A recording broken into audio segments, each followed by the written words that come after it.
Okay, greetings everyone. क्या हाल है? आशा करता आप सभी अच्छे होंगे। मैं लूज़र काफ़ी लंबे ब्रेक के बाद आ गया हूँ आप सभी के पास एक नए वीडियो के साथ, और अब कंटिन्यूअसली वीडियोस आती रहेंगी। मेरे प्रॉब्लम्स थोड़े बहुत सॉल्व हो गए हैं, एक नया लैपटॉप मेरे पास आ गया thanks to my big brother, और अब आप लोगों के लिए मैं वीडियोस लाते रहूंगा। कोशिश करूंगा वीडियोस जल्द से जल्द लाते रहूं। फिलहाल आज की वीडियो की बात करें तो आज की वीडियो में हम जानेंगे कंप्यूटर सॉफ्टवेयर क्या होते हैं। अगर आप लोगों को याद होगा तो हम लोगों ने लास्ट टाइम कंप्यूटर हार्डवेयर के बारे में बात किया था। तो बात करें सबसे पहले कंप्यूटर सॉफ्टवेयर की, तो यहाँ पे कुछ उसके डेफिनेशंस दिए हुए हैं, जिसमें से सबसे पहला और सबसे बेसिक डेफिनेशन होता है software is the non physical part of a computer that can be seen but can't touch. Software जो होता है वो कंप्यूटर का वो नॉन फिजिकल पार्ट होता है जिसे हम देख तो सकते हैं पर छू नहीं सकते हैं। ये डेफिनेशन सबको पता है, सारे इसी डेफिनेशन को दोहराते जाते हैं। एक थोड़ा अलग डेफिनेशन की बात करें तो software is a collection of programs and data that tells a computer how to perform some task या स्पेसिफिक टास्क। तो सॉफ्टवेयर कलेक्शन है प्रोग्राम्स और डेटा का जो कंप्यूटर को बताता है कि कार्य को कैसे करना है। कुछ स्पेसिफिक कार्य होते हैं या फिर जितने भी कार्य हों उनको कैसे करना है, ये कंप्यूटर सॉफ्टवेयर के माध्यम से ही हमारा कंप्यूटर समझ पाता है। और इन दोनों डेफिनेशंस को मिला के एक मेन डेफिनेशन जो क्रिएट किया गया है वह है software is a set of instructions, data और programmes used to operate computers and execute specific tasks. It is the opposite of hardware, which describes the physical aspect of a computer, and software describe non-physical part of a computer. तो जैसा कि आप समझ गए होंगे ये दोनों ऊपर के दोनों डेफिनेशन को कंबाइन करके एक नया डेफिनेशन क्रिएट किया गया है। आगे बात करें सॉफ्टवेयर के थोड़े बहुत डिस्क्रिप्शन की, so a software is a set of instructions given to the computer to perform a task. These instructions tell a computer what to do. We have also learned that a CPU has a memory unit MU that stores all the instructions and data. All parts of a computer system are connected to each other through the CPU। ये बहुत ही simple English है और बहुत ही simple तरीके से describe किया गया है कि सॉफ्टवेयर सेट ऑफ इंस्ट्रक्शंस होते हैं जो कंप्यूटर को टास्क परफॉर्म करने में हेल्प करते हैं। इसमें जो इंस्ट्रक्शंस होते हैं ये यूज़र द्वारा दिया जाता है और जो इंस्ट्रक्शंस यूज़र देगा वही इंस्ट्रक्शन या वो कमांड हमारा सॉफ्टवेयर के थ्रू हमारा कंप्यूटर फॉलो करता है। अब जैसा कि हमने बेसिक कंप्यूटर ऑर्गेनाइजेशन वाली वीडियो में जाना था कि हमारे CPU पे एक यूनिट होती है मेमोरी यूनिट, जो कि सारे डेटा को स्टोर करके रखता है। अगर आपने वो वीडियो नहीं देखा है तो मैं उस वीडियो की लिंक डिस्क्रिप्शन में दे दूंगा और ऊपर फ्लैश भी हो रहा होगा। तो आगे अगर हम देखें तो all the parts of a computer, computer के जितने भी पार्ट्स हैं वो सभी एक दूसरे से कनेक्टेड होते हैं CPU के माध्यम से, चाहे वो सॉफ्टवेयर हो, हार्डवेयर हो, यूजर ऑल्सो, यूजर भी सॉफ्टवेयर के थ्रू कम्युनिकेट करता है हार्डवेयर से। अब बात करते हैं टाइप्स ऑफ सॉफ्टवेयर की। तो ये हमारे पास 3 टाइप्स ऑफ सॉफ्टवेयर है, जिनमें से पहला टाइप होता है सिस्टम सॉफ्टवेयर, दूसरा टाइप होता है एप्लीकेशन सॉफ्टवेयर और तीसरा टाइप होता है यूटिलिटी सॉफ्टवेयर। और भी कुछ बेसिक टाइप्स होते हैं, अब के तो बहुत सारे टाइप्स क्रिएट कर दिए गए हैं। पहले हम बेसिकली ये 3 टाइप ही पढ़ते थे, ये 3 बेस टाइप होते हैं सॉफ्टवेयर्स के, और अब general purpose software, package, application software करके और अलग अलग सॉफ्टवेयर क्रिएट कर दिए गए हैं। बट फिलहाल ये 3 बेसिक टाइप होते हैं, यही मेन होते हैं। बात करें सिस्टम सॉफ्टवेयर की तो operating system is a type of system software which acts as a link between the various part of a computer and the user। ठीक है, तो सिस्टम सॉफ्टवेयर, ये पहला लाइन अगर हम छोड़ दें ऑपरेटिंग सिस्टम वाला लाइन को, तो आगे जो हमारा लाइन आता है वो हमारे सिस्टम सॉफ्टवेयर की डेफिनेशन होती है कि system software acts as a link between various parts of computer and user. Operating system जो है इसका एक एग्जाम्पल हो जाएगा। ठीक है, it controls the overall working of a computer system, it makes a computer run, hence it is the most essential part of a computer। अब जैसे कि आप देख सकते हैं यहाँ, जैसे कि हमारे यहाँ पे प्रेजेंटेशन में लिखा हुआ है कि सिस्टम सॉफ्टवेयर हेल्प करता है या सिस्टम सॉफ्टवेयर की वजह से ही हमारा कंप्यूटर जो है चलता है, तो ये सबसे इम्पॉर्टेंट पार्ट हो जाता है हमारे कंप्यूटर सिस्टम का। तो अगर हम सिंपल बात करें तो हमारे बॉडी पार्ट्स जो होते हैं वो हमारा हार्डवेयर के जैसे काम करता है। अलग अलग बॉडी पार्ट्स के अलग अलग वर्क होते हैं, सारे स्पेसिफिकली अपने टास्क को परफॉर्म करते हैं। बट जब तक उसमें सोल ना डाला जाए, आत्मा ना डाली जाए, तब तक उनको ये पता ही कैसे चलेगा कि उनको क्या काम करना है। जैसे एक डेड बॉडी होती है तो वो डेड बॉडी इसीलिए होती है क्योंकि उस पर सोल नहीं होता है। सिंपल उसी प्रकार से जो हमारा कंप्यूटर सिस्टम होता है वो तब तक एक डब्बा है जब तक उस पर ऑपरेटिंग सिस्टम ना डाला जाए। जब तक उस पर ऑपरेटिंग सिस्टम नहीं डालेंगे तब तक हमारा कंप्यूटर रन नहीं करेगा, क्योंकि उसको पता ही नहीं चलेगा कि वो क्या काम करना है, उसके किस पार्ट को क्या काम करना है। तो हमारा सिस्टम सॉफ्टवेयर हमारे कंप्यूटर सिस्टम को ये बताता है कि कौन से पार्ट को कौन सा काम परफॉर्म करना है। तो अब अगर हम बात करें टाइप्स ऑफ सिस्टम सॉफ्टवेयर की, तो यहाँ पे इस वाले डायग्राम में आप देख सकते हैं हमारे पास सिस्टम सॉफ्टवेयर के कितने टाइप होते हैं। ऑपरेटिंग सिस्टम से अगर हम शुरू करें तो operating system, device drivers, firmware, BIOS and UEFI, programming language translator, utilities, ये सभी चीजें जो हैं हमारे सिस्टम सॉफ्टवेयर के टाइप्स में आते हैं। और अगर हम इनके एग्जांपल की बात करें तो ऑपरेटिंग सिस्टम के एग्जांपल आपको यहाँ पे साइड में दिख रहे होंगे।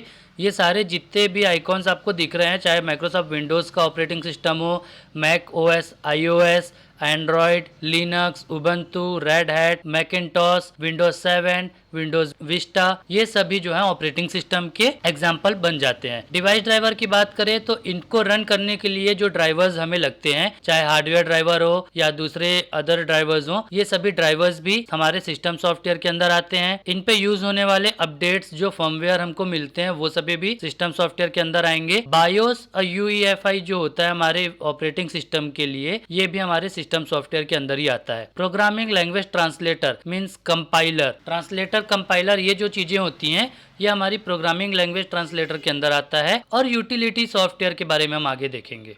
अब हम बात कर लेते हैं एप्लीकेशन सॉफ्टवेयर की। तो this softwares are also known as package application softwares. The most common type of software application software is a computer software package that performs a specific function for a user or in some cases for another application.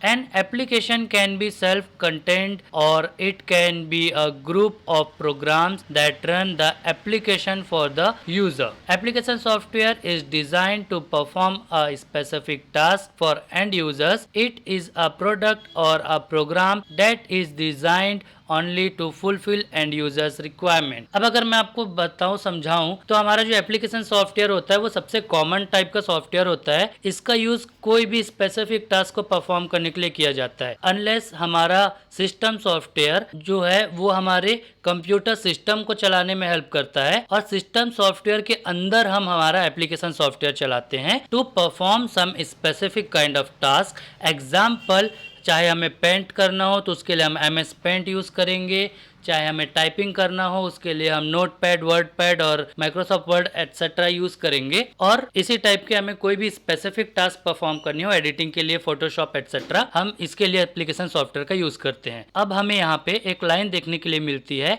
N application can be self contained और it can be a group of programs that run the application for the user. इसका क्या मतलब होता है? तो अगर इसके मतलब के लिए बात करें तो हमारे विंडोज एक्सेसरीज सॉफ्टवेयर जो होते हैं, जैसे कि MS paint, notepad, wordpad etcetera, ये सभी सेल्फ कंटेन्ड सॉफ्टवेयर या सेल्फ कंटेन्ड एप्लीकेशन के अंदर आएंगे, क्योंकि इनमें हमें सिर्फ एक ही सॉफ्टवेयर देखने के लिए मिलता है। हमें पेंट करना है तो हम MS पेंट यूज करेंगे, हमें टाइपिंग करना है बेसिक टाइपिंग एकदम तो हम नोटपैड यूज करेंगे, हमें कुछ टेक्स्ट फॉर्मेटिंग के साथ टाइपिंग करना है तो हम वर्डपैड यूज करेंगे। बट अगर हम बात करें it can be a group of programs that run the application for the user, इस लाइन के लिए तो यहाँ पे हमारे पैकेज सॉफ्टवेयर आ जाते हैं। जैसा कि हमने देखा है कि this software are also known as package application software. तो पैकेज एप्लीकेशन सॉफ्टवेयर वो सॉफ्टवेयर होंगे जो एक बंच में आएंगे, ग्रुप में आएंगे। फॉर एग्जांपल के लिए Microsoft Office, Microsoft Office package एक सिंगल सॉफ्टवेयर नहीं होता है। इसमें आपको Microsoft Word for your typing purpose, Microsoft PowerPoint for your presentation purpose, Microsoft spreadsheet also known as Excel for your mathematics और other database software, database management software, software, इसी type के और भी कुछ सॉफ्टवेयर इसके अंदर आते हैं। एक और एग्जांपल की अगर हम बात करें तो हमारा एडोबी का मास्टर कलेक्शन हो जाता है। मास्टर कलेक्शन के अंदर आपको फोटो एडिटिंग के लिए फोटोशॉप, वीडियो एडिटिंग के लिए हमारा प्रीमियर प्रो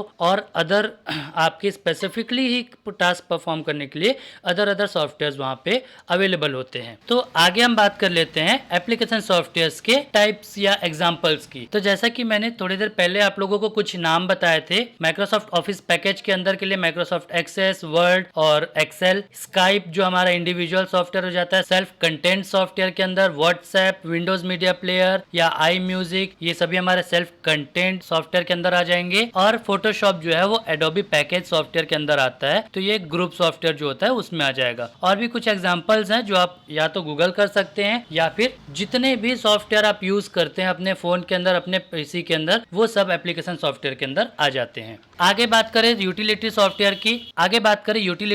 की, तो इसके बारे में हम लोगों ने हमारे सिस्टम सॉफ्टवेयर के अंदर भी देखा था। तो चलो देख लेते हैं ये होता क्या है। Utility software is a both kind of software like system software or application software. If a computer system works slowly or hangs frequently, you can solve this problem using the utility software. Utility software is developed to provide support in analyzing, optimizing, and along configuring and maintaining a computer. The job of the utility program is to offer support to the system infrastructure. Through the system will work even if it doesn't have any utility software. The right kind of utility software enhances its performance and make it more reliable. तो अगर मैं simple language में आपको समझाऊं तो utility software जो होते हैं वो हमारे कंप्यूटर सिस्टम को अच्छे से चलने में हेल्प करते हैं। अगर आप फिर से अगर मैं ह्यूमन बॉडी की बात करूं तो ह्यूमन बॉडी में सोल हो या आपकी फिजिकल बॉडी हो, दोनों को वर्क करने के लिए एक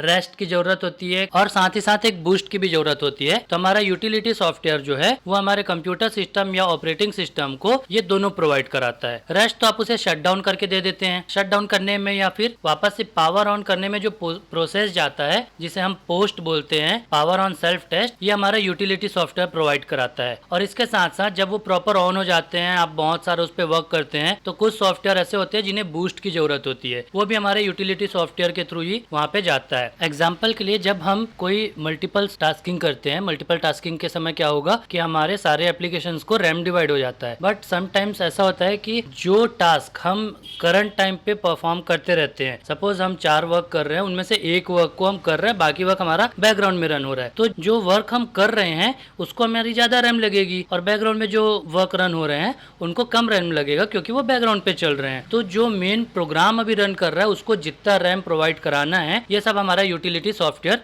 देखता है। अगर एग्जांपल्स के तरफ देखेंगे तो ज्यादा अच्छे से समझ आएगा। सबसे इंपॉर्टेंट और सबसे मेन एग्जांपल होता है यूटिलिटी सॉफ्टवेयर का एंटीवायरस। ठीक है, हमारे कंप्यूटर सिस्टम में जो भी वायरस आते हैं उनको प्रिवेंट करने के लिए हम जो एंटीवायरस का यूज करते हैं, चाहे आप अपना विंडोज का इनबिल्ट डिफेंडर यूज कर लो या अलग से एनपीएवी या फिर अविस्टा या जो भी आते हैं वो डाउनलोड कर लो, ये सभी सॉफ्टवेयर जो है ये यूटिलिटी सॉफ्टवेयर के अंदर आते हैं। ठीक है, अगर आप एग्जांपल्स की बात करेंगे तो डिलीटिंग डेटा, जो अनवांटेड डेटा होता है, टेम्प फाइल्स होते हैं, उन सबको डिलीट करना, disk defragmentation, user accounts and its security, software को update, disk cleanup, system cleanup, encryption, decryption, formatting, ये सभी फंक्शंस जो होते हैं ये हमारे सिस्टम सॉफ्टवेयर के अंदर होते हैं, लेकिन ये सबको हम यूटिलिटी सॉफ्टवेयर में कंसिडर करते हैं। इसीलिए हम यूटिलिटी सॉफ्टवेयर को सिस्टम सॉफ्टवेयर का भी पार्ट मानते हैं, एप्लीकेशन सॉफ्टवेयर का भी पार्ट मानते हैं, क्योंकि जो एंटीवायरस हो जाते हैं या फिर डिस्क क्लीनअप, इनके लिए आप अलग से एप्लीकेशन डाउनलोड करते हैं, वो फिर भी यूटिलिटी सॉफ्टवेयर के अंदर आएंगे। और system disk defragmentation, user accounts etcetera, ये हमारे ऑपरेटिंग सिस्टम के अंदर ही पाए जाते हैं और इसीलिए हम सिस्टम सॉफ्टवेयर के अंदर भी कंसीडर करते हैं और एप्लीकेशन सॉफ्टवेयर के भी अंदर भी कंसीडर करते हैं। तो उम्मीद करता हूँ आप सभी को सॉफ्टवेयर्स क्या होते हैं, इसके टाइप्स कैसे होते हैं, टाइप्स के एग्जाम्पल वगैरह सब समझ आए होंगे। तो अब आज की वीडियो से मैं एक नई चीज़ शुरू करने वाला हूँ। पूरे ओवरऑल वीडियो में हम जो भी चीज़ पढ़ेंगे या जो भी चीज़ हम देखेंगे, इनसे रिलेटेड कुछ क्वेश्चंस आपको वीडियो के एंड में मिलेंगे, जैसा कि आप अभी देख सकते हैं। ये ज़्यादा अमाउंट में नहीं होंगे, 3 to 5 अमाउंट में ही रहा करेंगे। इनके आंसर्स आप सभी को मुझे कमेंट में बताने होंगे विदाउट यानी चीटिंग। मतलब आपको वीडियो फिर से नहीं देखना है कि ये का आंसर कहाँ था, ये कहाँ था, आप उसका ध्यान रखेंगे। वीडियो जो देख रहे हैं उस चीज़ का ध्यान अगर आपको होगा तो आप ऑटोमेटिकली इनके आंसर्स मुझे कमेंट में दे सकते हैं। तो आज के ये 3 क्वेश्चन यहाँ पे आपको देखने के लिए मिल रहे हैं, इनके आंसर्स आप मुझे कमेंट डाउन करेंगे। जितने स्टूडेंट हैं प्लीज़ वो करें ही करें। जो अदर यूज़र्स हैं सिर्फ नॉलेज के लिए देख रहे हैं, उनको ऑलरेडी पहले से पता है, वो एक बार नहीं करेंगे तो चलेगा, बट जो स्टूडेंट्स हैं वो इनके आंसर्स याद कर लें, याद करके कमेंट डाउन करें, तो इससे क्या है उनकी एक मेमोरी भी थोड़ी सी बूस्ट होगी। तो मैं मिलता हूँ आप सभी से एक नए वीडियो में। आशा करता हूँ आपकी वीडियो आप सभी को पसंद आई होगी। पसंद आई होगी तो वीडियो को लाइक एंड शेयर जरूर कीजिएगा, और चैनल को सब्सक्राइब अगर आपने नहीं किया है तो इस लाल बटन को दबा के चैनल को सब्सक्राइब कर लीजिए। साथ ही अपने दोस्तों को भी भेजिए ताकि वो भी चैनल को सब्सक्राइब करें और हमारा चैनल थोड़ा सा जल्दी ग्रो करे। अब मैं अपनी चैनल पे कंटिन्यूसली वीडियोस लाते रहूंगा, तो प्लीज सब्सक्राइब करके रखें, बेल आइकॉन ऑल पे करके रखें ताकि आप सभी को चैनल के अपडेट मिलते रहे। इसके साथ साथ एक और चैनल की लिंक आपको मेरे बायो में मिल जाएगा। वो मेरा गेमिंग चैनल है, उस पर ग्रीन हेल नाम की गेम की वीडियोस आ रही हैं, तो उसको भी आप लोग सब्सक्राइब करके रखेंगे। उसके भी लिंक मैं डिस्क्रिप्शन पे भी दे दूंगा, साथ ही आपको बायो में भी मिल जाएगा, ताकि एक इंटरटेनमेंट वहाँ से भी आपको मिल सके। तो मैं मिलता हूँ आप सभी से एक नए वीडियो में, तब तक के लिए जय हिंद, जय छत्तीसगढ़।